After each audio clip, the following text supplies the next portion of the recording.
L'ancienne chancelière allemande qui a officié entre 2005 et 2021 s'est exprimée dans le journal Zeit concernant la guerre entre les deux pays voisins avant d'expliquer l'utilité des accords de Minsk. Angela Merkel a affirmé que la signature des accords de Minsk devait servir à donner du temps à l'Ukraine pour que le pays devienne plus fort. Les accords de Minsk sont divisés en deux parties.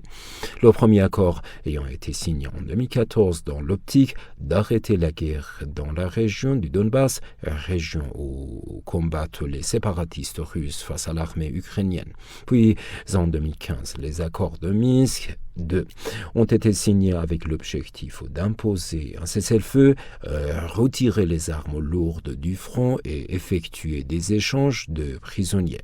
Merkel a déclaré concernant les accords qui ont été négociés avec l'aide de la France et l'Allemagne. L'accord de Minsk de 2014 était une tentative de donner du temps à l'Ukraine. Elle a également utilisé ce temps pour se renforcer. Comme on peut le voir aujourd'hui, l'Ukraine de 2014-2015 n'est pas l'Ukraine moderne. L'ancienne dirigeante a également admis que l'OTAN n'aurait pas eu les ressources nécessaires à l'époque pour soutenir l'Ukraine. Selon l'expert russe de l'Institut d'études stratégiques et de prévision de l'Université de l'amitié des peuples de Russie, Andrew Korybko, ces aveux de la chancelière allemande illustrent une manipulation de la perception que la dirigeante allemande a concocté dans le but de faire croire en numéro un russe qu'il pouvait de concert avec elle mettre en exécution sa grande vision stratégique d'une Europe de Lisbonne à Vladivostok.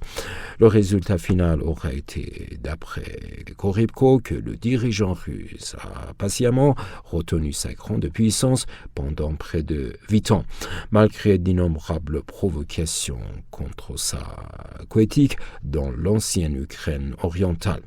L'analyse russe prédit aussi, à la lumière de ces aveux, que le conflit durera. Les aveux de Merkel font aussi planer le doute sur les réelles visées de la participation de l'Allemagne au projet de gazoduc de Nord Stream 2 avec la Russie, qu'il a pu être aussi un leurre pour faire croire aux dirigeants russes qu'elle était partante dans sa vision de l'Europe, sachant que la moitié des 8 milliards d'euros de son financement était assurée par la compagnie russe Gazprom, tandis que l'autre partie l'était par 5 compagnies européennes, chacune apportant 950 millions d'euros. Ces aveux signifient aussi que cette guerre était bel et bien préparée et planifiée d'avance et que les Occidentaux ont tout fait pour pousser le président russe à la déclencher, ce qui devait donner du crédit à ses affirmations au début de son opération en Ukraine. Pour Korybko, il devrait surtout donner une leçon au président russe de ne plus jamais faire confiance à aucun de ses pairs occidentaux.